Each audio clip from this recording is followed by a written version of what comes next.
And we'll use the factor theorem to factor polynomials. And at the top of the page here it says if p of b, p stands for a polynomial, we'll call p of x. If p of b equals 0, remember that's the remainder in the division by x minus b. If the remainder is 0, that means that x minus b, whatever number b is a factor of the original polynomial. And we'll use this idea to factor a couple of algebraic expressions.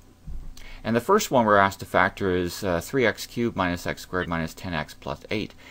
And the possible factors are x minus a constant, and that constant will likely be a factor of 8, the constant on the end here. So the numbers that we would try to find numbers that the division gives a remainder of 0 are factors of 8. And of course the factors of 8 are plus or minus 1, 2, 4, and 8.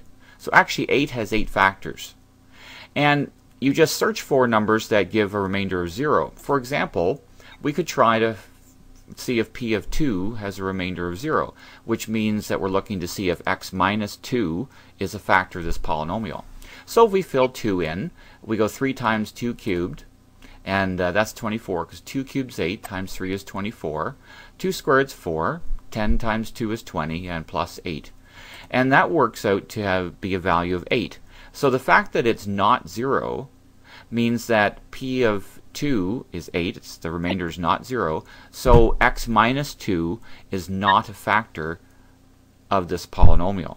Now we could have found that remainder by using synthetic division. So you could have done the same thing with synthetic division. Of course we found p of 2 is 8 here, so we'd be putting a 2 here. And so bring the 3 down and go again, 2 times 3 is 6, so we have a 6 here. Negative 1 and 6 add to 5. And 5 times 2 is 10. Negative 10 and 10 add to 0. 0 times 2 is, of course, 0. And 8 and 0 add to 8. So there's the same remainder. We could have found that the remainder isn't 0 using synthetic division, or even long division, I suppose, as well. Now, so you continue to search for numbers that do give a remainder of 0. For example, another factor of 8 is 1. 1 is another number in this list, so we could try 1. Or you could graph 3x cubed minus x squared minus 10x plus 8, and notice that one of the x-intercept is 1. And so we bring the 3 down and multiply it by the 1, so 1 times 3 is 3. Negative 1 and 3 add to 2. And 1 times 2 is 2, so we put a 2 here below the negative 10. Negative 10 and 2 is negative 8.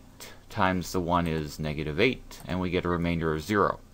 So that means that x minus 1 is a factor of this polynomial.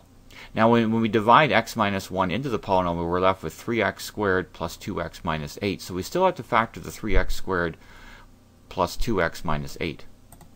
And you actually could do another synthetic division. That's one of the nice things about synthetic division. If you know another number, or you want to check another number to see if you get a remainder of 0, you can actually just do the division with the remaining numbers here, the 3, 2, negative 8. And another number in this list of numbers is negative 2. We showed that 2 didn't work, but negative 2 actually does. Bring the 3 down, and multiply by the negative 2. Of course, that's negative 6. 2 and negative 6 add to negative 4, and negative 4 times negative 2 is 8, and negative 8 and 8 add to 0. So we have remainder 0. So negative 2 works, so x plus 2 is a factor. So because we got 0 remainders in both of these, that means that our original polynomial factored into, now a 1 worked, so that means that x minus 1 is a factor. Negative 2 worked, so that means that x plus 2 is a factor. And the 3, negative 4 is the last factor. That means 3x minus 4 is the third and final factor. And so there we have this cubic fully factored. It has 3 linear factors.